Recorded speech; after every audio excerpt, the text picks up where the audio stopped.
Hello everyone, welcome back to the Kirklees Guitar School Podcast. In today's episode, we discuss whether this week was a rock or a roll. We give you some tips for those tricky passages that you're practicing at home, and we discuss Elixir versus Ernie ball strings. Stick around.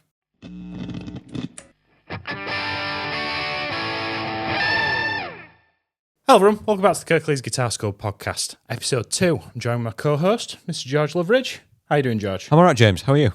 I'm all right. Busy week, but we've got lots going on. It's busy. There's lots of moving parts this week. Rock or roll this week? We're rocking. We are rocking this week. So, final week of one-to-one lessons. The way where we're filming this now, it's just before the kids' summer holiday. So what I've been doing with my one-to-ones, unless there's intricate projects going on, we've just been enjoying playing. Like, we spend all this time learning these songs and techniques. We've just gone through the folder and gone, right, let's do that one, and just enjoy the fruits of students' labour. So it's been really nice to play through that sort of stuff. Excellent. What else has gone on? I made some notes. I'm forgetting now. Yeah, wrapping up projects. You might remember from season 1, those that were here, we did an episode on effects pedals, single or multi-effects. Now, the multi-effects I used, you loaned to me because you didn't think it had much life left in it. Well, 10 years later, it's finally kicked it. Oh, has it kicked the bucket? Yeah, I plugged it in just to some settings ready for a gig, and it sounds like you're within a tsunami. The output coming out, every effect is just horrific noise. I've taken the back panel off, electrical contact cleaner, nothing. I'm not electrics are not my strong point. No, it's stay more away. Kind of how more mechanical how things work is kind of like I'm sort of pretty handy with that stuff, but. Have you any idea what's up with it? No idea. I've tried some Googling, but there's all videos on how to set them up. Not, with troubleshooting, but it's done all right. I don't think I'll replace it immediately because it comes out once every blue moon for band rehearsals when I've not got my ideal set up. So yeah, it's not ideal, but I'm not upset. Put it that way. Okay. Yeah, so well, it's I mean, all right. to be fair, it doesn't owe you anything. No, literally, exactly. Yeah. But I think as well, units like that are meant to be a stepping stone into sort of more expensive gear, and you just being the way that you are, George. Yeah. You just sort of used it literally until it kicked the bucket. So yeah, I think Harley Benton have a couple of different of similar offerings that are right up. I must admit, I think if I'm getting another one, it's going to be the Boss ME90. Oh right, okay. Bit of a big boy multi-effects unit where you've got. What about like a Helix? Pedals. Have you thought about that? That's top of the tree, isn't it? A Helix, potentially. Right, okay. It's for the gig. If I'm invited to do big gigs in a band, because I'm mainly acoustic gigs, or if I am doing electric gigs, I'm not the front man. I think I will invest in something like that. But we'll see. What about you? We're rocking or rolling this week? It's been a rock, but there's been a couple of rolls along the way. So yeah, the last 2 weeks of the academic year are the busiest time for us. I said this last week, yeah. And I can see as concerts at time of recordings on Saturday. So in episode 1 we said it was last night. Now we're a week on, but for us it's on Saturday. And I think we're ready. There's always that kind of... There's nobody that's more nervous about that event than I am, that it all needs to go the way it does. But it literally takes hours and weeks of my time to plan it. And we're at a different venue this time. We've got a couple of variables. So I'm sure it'll have been a massive success while we're all watching this on Sunday morning. Hello, everybody that's here for when it came out. But I've had a couple of tricky moments this week. Because we've got the concert and coming on Saturday, I was offered a very, very, very lucrative gig on Friday night. Define lucrative. It's double bubble, double wages. Oh, okay. Usual stuff. Well, look at it this way: I could have been and played for this band. It was 2 sets. It was actually 3 sets. It was a performance during the day for the same event, and then the evening gig and 2 sets with the actual band. And it would have paid my mortgage for the month. The amount of money that's on the table for that. Okay. Which, as a Yorkshireman, you can't say no. Broke my. Well, I have said no. Ooh. I have said no, and I'll tell you why. Because I'm constantly chasing money. Yeah. As a self-employed person, that's what you do. And yes, it would be really nice. It might make my holiday in August that I've got with the family a little bit. We might be able to spend a little bit more. But actually, I think I'm going to be tired enough this weekend. I think you'd have a little breakdown. And also, without going on a major tangent, the previous two generations of my family practically worked themselves to death, and I need to sort of be mindful of that. So it'd have been really nice if I hadn't have had anything else going on this weekend, but actually I'm just going to leave it, and that means I'll be able to give everybody more energy at the Kirklees that's the Guitar thing. School gig, which So is the most important. If you did double gig Friday, Saturday, we're not just turning up and playing, we're loading all the gear from KGS Studio I'm into teaching our Saturday cars. morning as well. Okay, yeah, so no, don't. And you sent the timings last night, and we're hoping to be finished by midnight and then unload. Yes. So it's a long one. gonna be And then a I'm long off to day. gig in Manchester at 9 o'clock on Sunday morning Yes. before driving to Dover Sunday afternoon. Yeah. So we Talking about both burning ends, the candle both at both ends. ends, 100%. Yeah. Anyway, So yeah, that's been a bit near. And then last week I posted a lesson on the Kirklees Guitar School lesson channel for Ziggy Stardust, which has been really good. A lot of people have watched it. I've also put a playthrough up there on the video, which a lot of people have been asking for. Can you please do the playthroughs?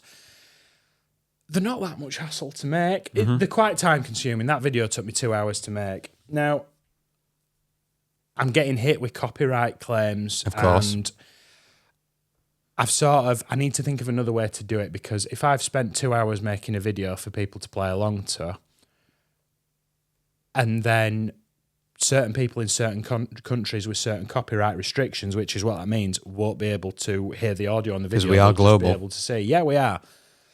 So that's really frustrating that I'm making the stuff and I can't. And it's not even about the money. It's it's just the fact that I want everybody to be able to have use of it. So the playthroughs are gonna stop for a little bit, everybody, because I need to get the content out of the way on Saturday. And then I need to have a really good kind of rethink as to how we do that stuff. And I need to do some research to kind of see because what I don't want to do is I don't want to start getting into legal battles with music publishers, because that only goes one way, I'm afraid. So anyway, that's you're going to need more than that one niggling. gig to sort that. Yeah, it's little niggles this week, but on the whole, not a lot of complaints. Okay, so what's on the agenda for today? But before we do that for today's episode, a reminder, we're going live at the Pie Hall, Denby Dale, Saturday the 8th of November. We're filming a live show with a live audience. Grab your tickets from the description below. So, on our set list this week, we're going neck deep first of all. We're looking at the perfect practice routine. Now, that is in stars, the perfect practice routine. This is what we would advise, what we do when we're practicing, and advice on that, how, when, where, why, that sort of thing. Tone talk, we're talking about different strings. Prompted by a Facebook group post from me earlier in the week, so talking about strings, cheap strings, more expensive strings. Just a quick little diversion on that. And then we're going to have our jam towards the end of the show. Again, audience questions. We will be back with that. Pick our brains. Comment down below anything. If we spur on anything on, let us know. We'll talk about it. Excellent. So, define the perfect practice routine then? Lots of people think it's so hard. I'm just going to go out there and say it. You can't just. It's not like painting a fence. You don't just start from the beginning and complete it. You'll never complete guitar playing. So it's my advice is little and often. If you're let's say who's practicing little and often. You're trying to get your chord changes. I'm going to go with that, little and often. 5-10 minutes. Change it from C to D, C to D, C to D. Us, or people more advanced, you're trying to nail the Sweet Child of Mine solo. I will sit and play through it slowly, again and again and again, and I'm going to slowly raise that speed again, making it that big, that big, that big, just slowly going up in increments. I've got a few examples of how to practice different things for this morning on the show, but are you going in the same direction as me with that?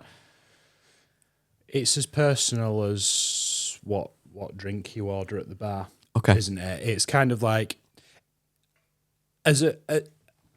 you'll sympathise with me because you're normally sat on the other side of the music stand, telling the student what to do, and how to improve. It's not how you do it; it's just doing the work to begin with. Now, every adult I teach, it never happens fast enough. No. Learning how to play this, it still doesn't. After 20 odd years, it still doesn't happen fast enough for me either, and I'm nowhere near the guitarist that I want to be.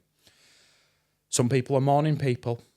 Some people like to get a head start on the day and they go do the workout or they go do the guitar practice, and then the day sort of happens, and then by the time 8 p.m. rolls around, they're falling asleep on the sofa.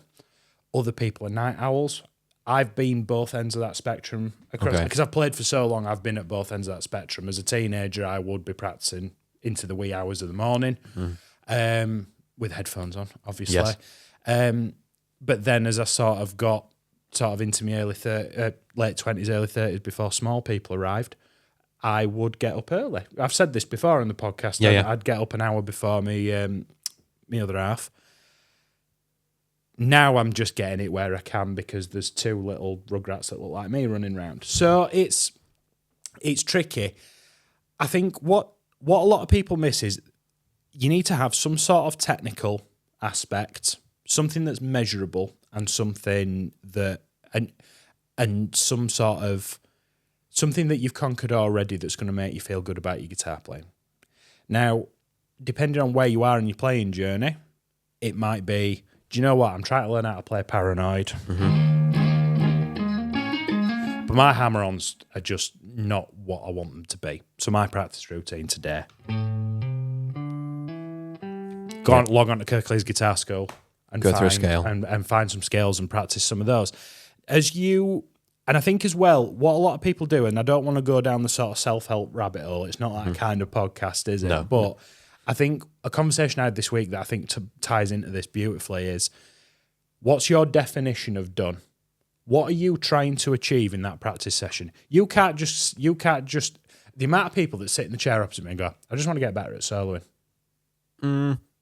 What does that mean? Yeah. What does that mean? I'd love to be able to play the solo for a whole lot of Rosie. I'd love to be able to improvise over a B-flat blues and play the changes.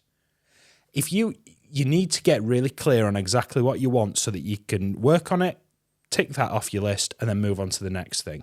It's the definition of done. What has to be true for you to conquer, to have felt like you've moved in the right direction?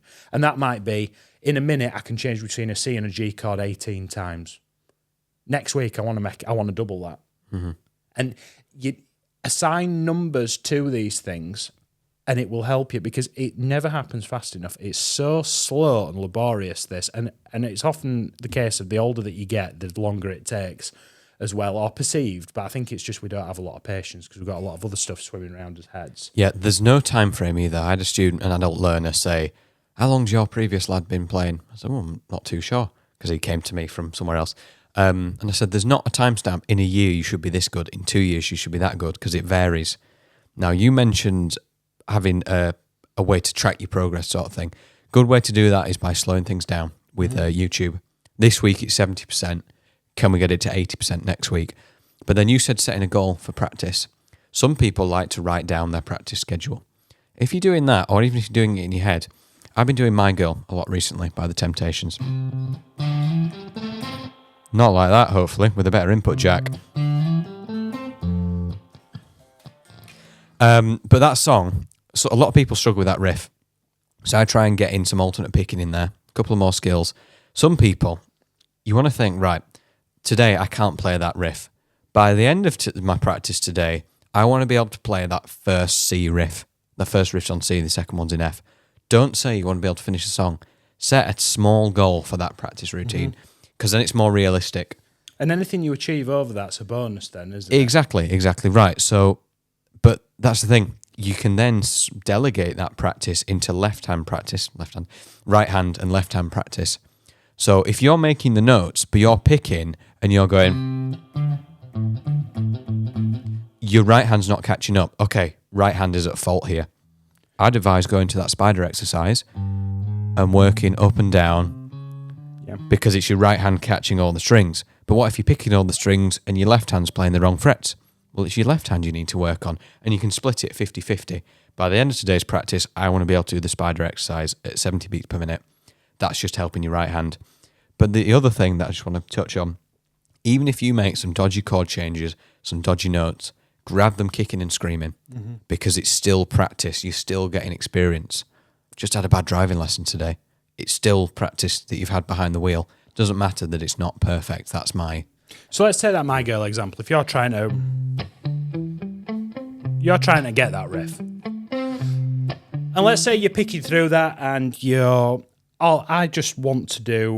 I'm just doing all downstrokes, and James tells me that I should be doing down and upstrokes. Well, you can practice your alternate picking. Oh, I'm not using the correct fingers. I should probably practice that. Oh, I'm picking the wrong strings. Occasionally, I'm skipping that D string by accident. There's 3 variables that can go wrong there that I've just thought of off the top of my head. And if I'd have wrote it down and thought about it, I could probably think of another 3. Okay? That's a really good point. I like to dissect it, but yeah, go on. Practice one of the things that's doing your head in.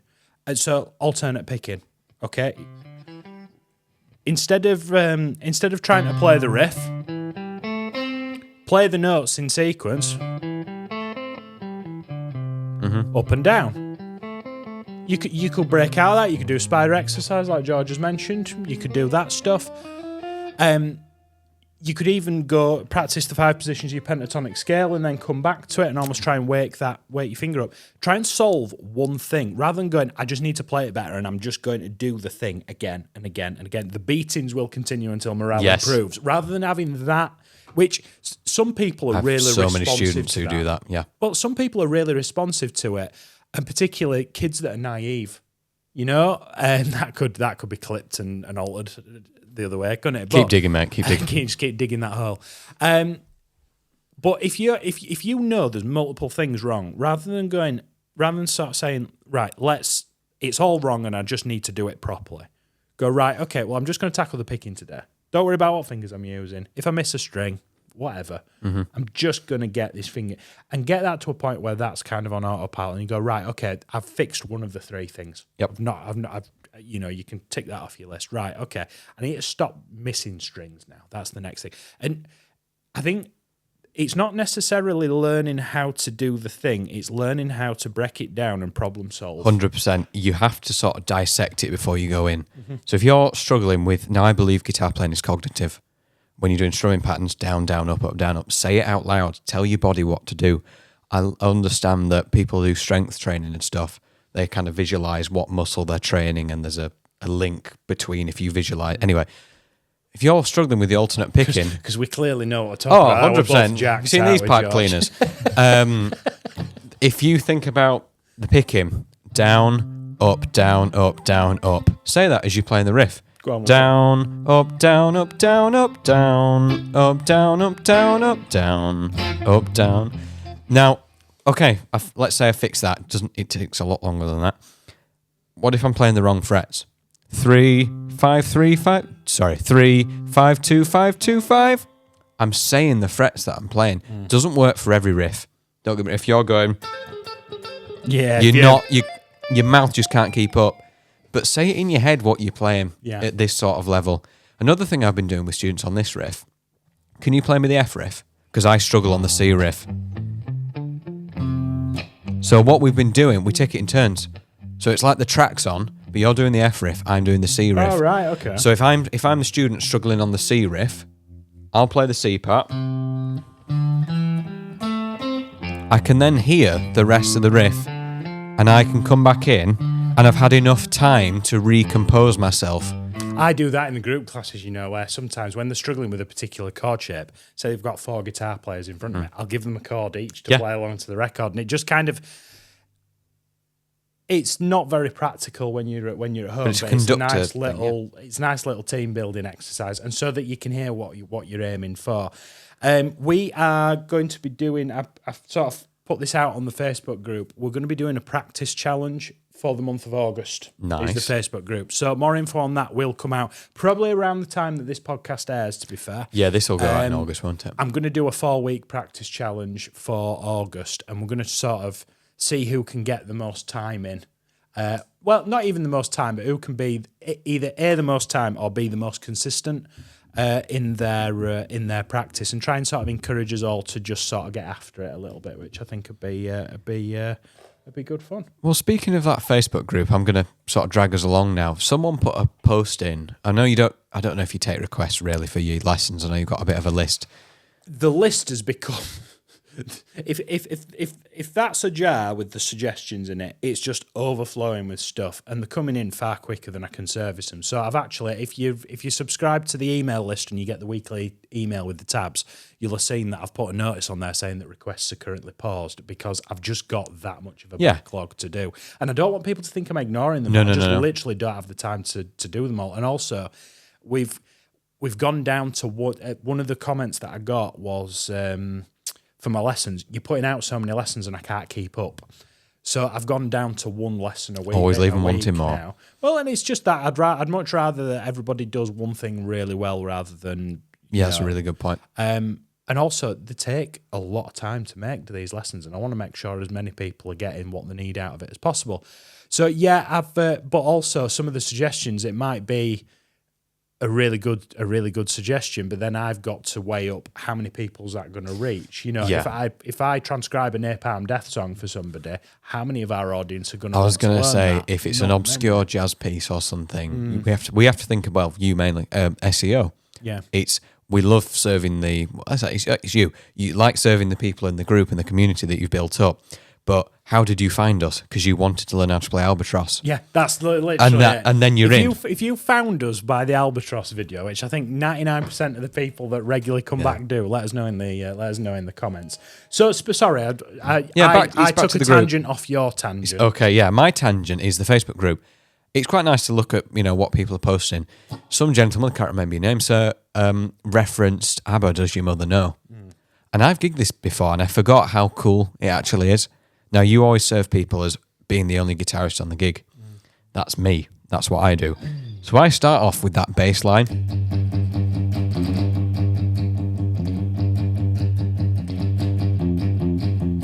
It's very surfy on this strat with the way the katana's set up.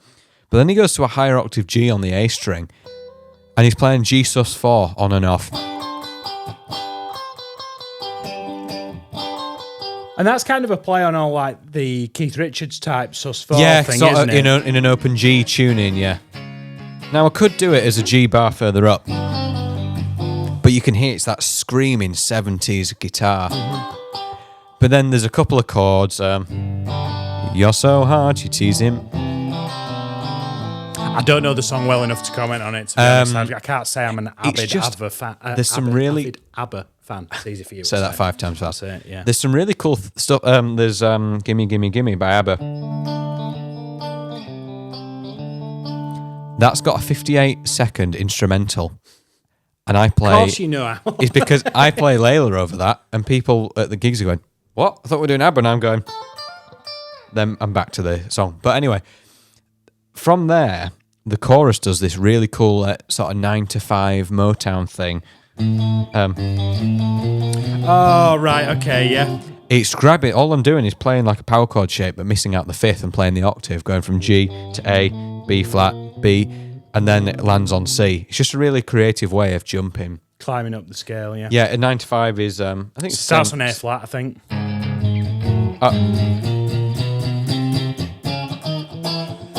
Now, yeah, that is got so much great guitar in it, isn't it? You know, why? No, it's in F sharp. But you've got the 9 to 5. Yeah. Now I put loads of like country licks in that. See, I love you. Sort of showed me them ages ago, and I love them. But when I'm just doing guitar and vocal, it really puts the singer off. See, I find that when you've got a keys player and a bass player on the gig, you can it afford gives them it. a little bit of space. So show me how you'd play it with. So the chord verse, I'm going.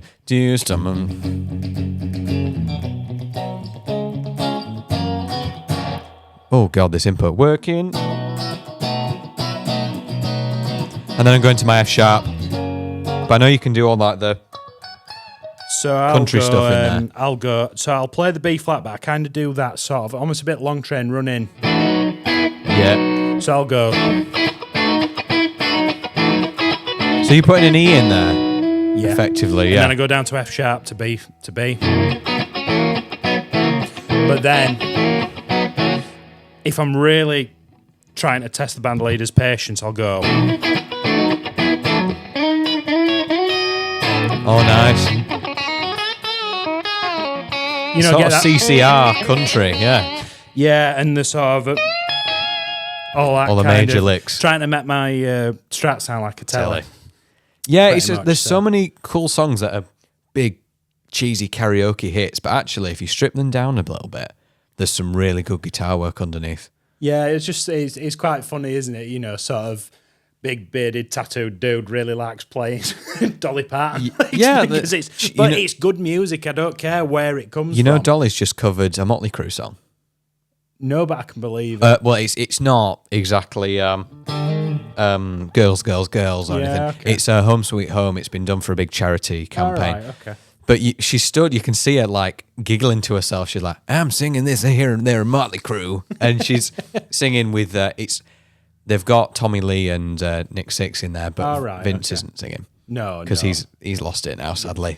But like when the groups a couple of months ago had said, right, we're going to have a look at Jolene. Like, Jolene. And I'm like, right, if you can play it, we'll move on. Yeah, you know, fair deal.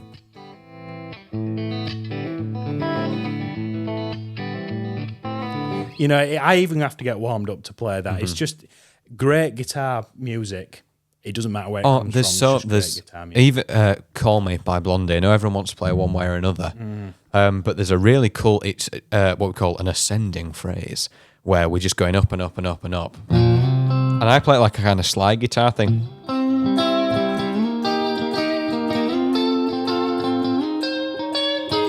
And I like how you're doing the Knopfler thing where you're sort of like I'm really putting vibrato on the whole chord. That's cool. It's I've done it before, but the Solace Tie Your Mother Down, Brian May. But then he does use a slide. I can't use a slide to save my life. So I go, where's he go?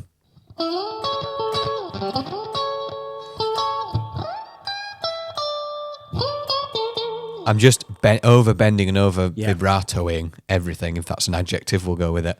Okay, so let's move on to his Tone Talk segment then. So you posted in the Facebook group again that you'd... do you ever open up your wallet and find 20 quid that you didn't find, that you didn't know was there, and it's just a nice little surprise? It's your little sort of one-up for the day. You found a packet of strings. Oh, hell yeah. So I've been really into my Strat recently, and now the input. So give it some love, and the input packs up. Yeah, I've been playing this, and it's been really hot recently. So if you cast your minds back 2 weeks ago when this is live, really hot, sort of high 20s, low 30s, horrible.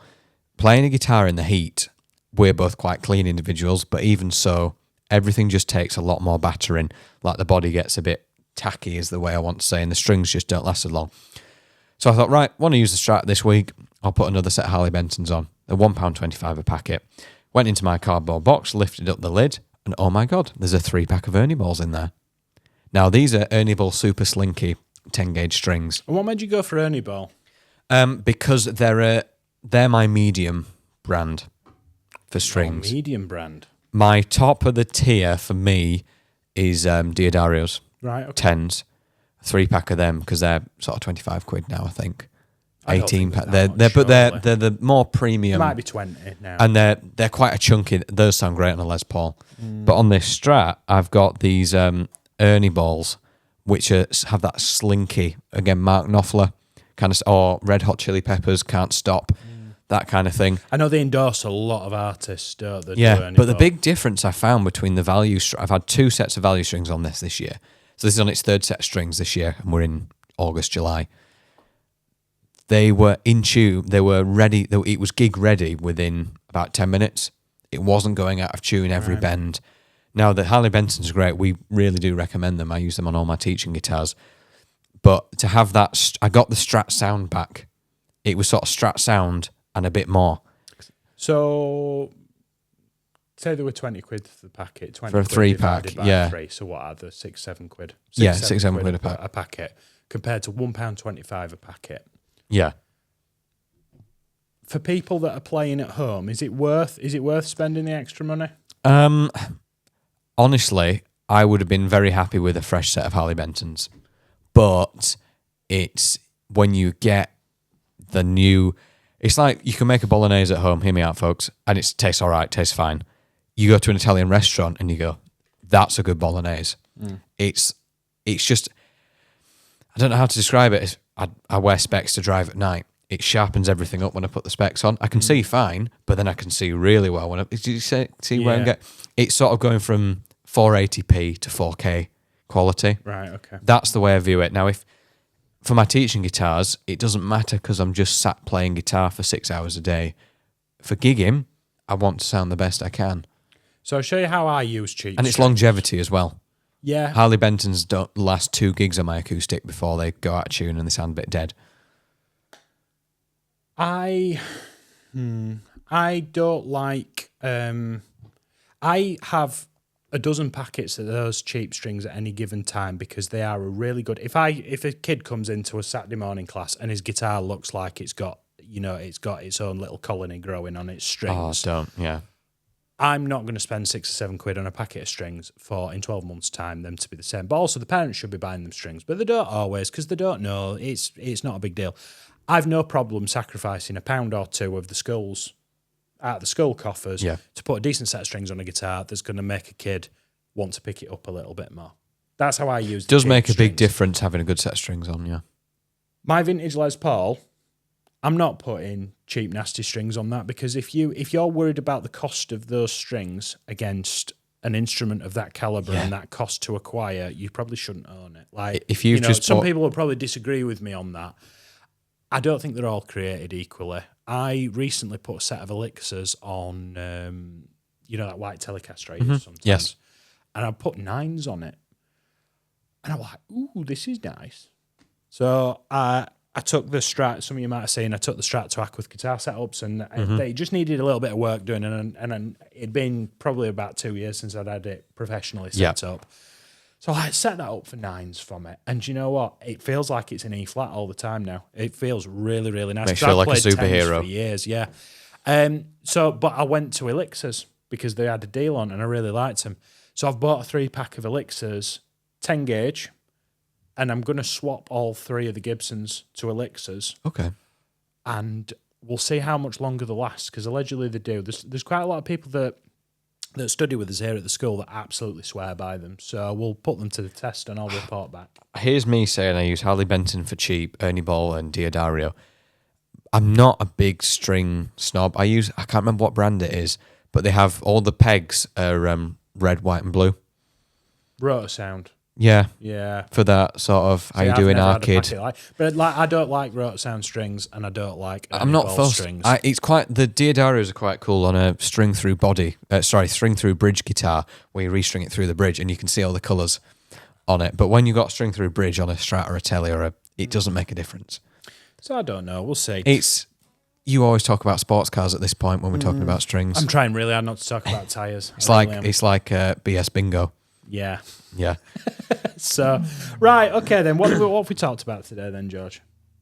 Many things. Tangents again, but that's the idea, I think. So the set list, we went neck deep and looked at the perfect practice routine. For me, it's little and often. Think about what you're working on today. Small goals. For you, it's metering that progress. If you aim at nothing, you'll hit it every time. Yeah, you miss every shot you don't take. That sort of thing. We then had... Speaking about ABBA, funnily enough, and I think it was underrated guitar lines, we can call it that really, in commercial songs, but that actually there's some cool playing underneath. We need some tone talk and pick our brains. Let us know in the comments of each episode on this new channel. And yeah, that sort of rounds it off for today, I think. Very good. Right then, should we play them out then, George? We will indeed, James, if my input withstands this. Maybe I'll send this to Tristan. Am I going first? You give us some jam first. I'll give you some backing.